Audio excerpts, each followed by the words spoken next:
the organization of human life, its systems of communication and systems of control are extended more and more and more in just the same way, for example, that by assimilating the minerals out of the soil and the rays out of the sunlight, a plant like a fern grows and grows and grows and extends its form. And in this way, its organization prevails. Now then, you see, if you take this task of what we call the conquest of nature, the task of making order victorious over chaos or randomness, if you take this seriously, you will look upon it as warfare. And you will firmly believe that the most urgent thing that there possibly can be is to make order prevail over randomness, to make good prevail over evil, to make life prevail over death. And we find that when we are in a contest of this kind, a serious warfare game of this kind, and we take it seriously, we are involved in it in a very deep and bitter sense. Now, the difference of Buddhism from science as a form of knowledge is that in Buddhism, it would be said that this view of things, this view of the task of life as making order triumph over disorder, leaves something out. You remember right at the beginning, I made some importance of a Sanskrit word which is fundamental in Buddhism, avidya. Avidya, which meant, means non, vidya, knowing. Non-knowing or ignorance, or better, ignorance. Ignorance, in other words, leaving something out of account. And I want to use a familiar illustration to show in what way we ignore. You see here a figure which is apparently, as you look at it, two faces in profile about to kiss each other. Now, if we draw back a little from those two faces, we can see on the white area in between them the form of a cup.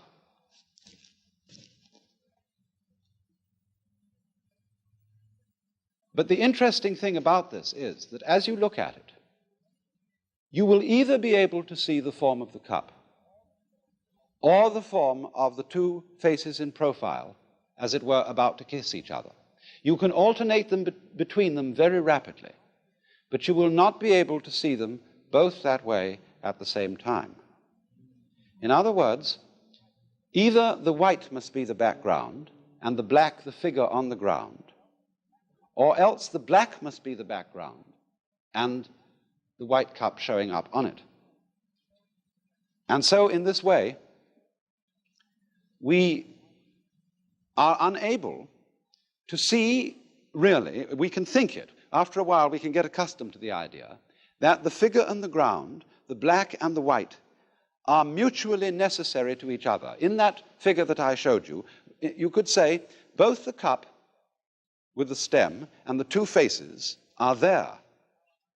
But our ideas about them, our concepts, are mutually exclusive, and we cannot see them both at the same time. And in the same way, in this figure that I drew, we either see the sawn-off stumps or the bear claws. It's difficult to see this figure both ways at the same time.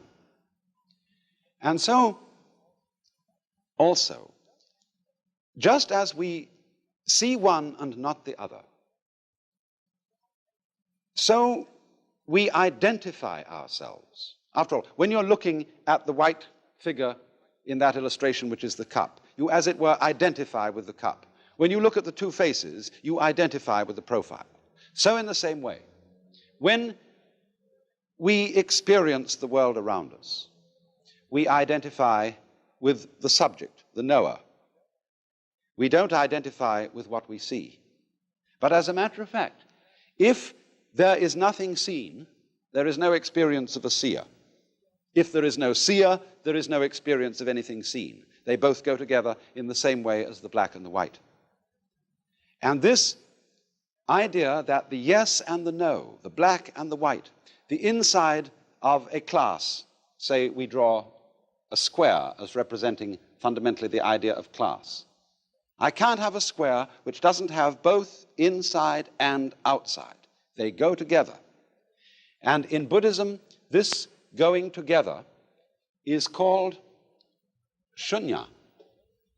Although this is often translated void, it means that the inside of the square cannot exist, is void without the outside, the subject without the object, the black without the white. And this, of course, is represented in this fundamental Chinese figure of the yang, or the positive principle, and the yin, or the negative principle, like two fishes, constantly circulating, going round and round and round and round in the alternations of life. Now, the question is, are these two fishes involved in a fight? Is the white one eating up the black one, and the black one trying to eat up the white one? If that is the situation, then, of course, life is fundamentally nothing but a grim contest. If this one up here is the good fellow, and this one is the bad fellow, if this is order and this is chaos, then a fight goes on between them. And that's largely the way in which our technology has interpreted man's situation as against nature. This is man, the white, the good fellow. This is nature, the dark, the bad fellow. And the white one has got to eat him up. But what happens if the white fish succeeds in eating up the dark fish? The white fish disappears as well as the dark one, because the white one is only there in relation to the dark.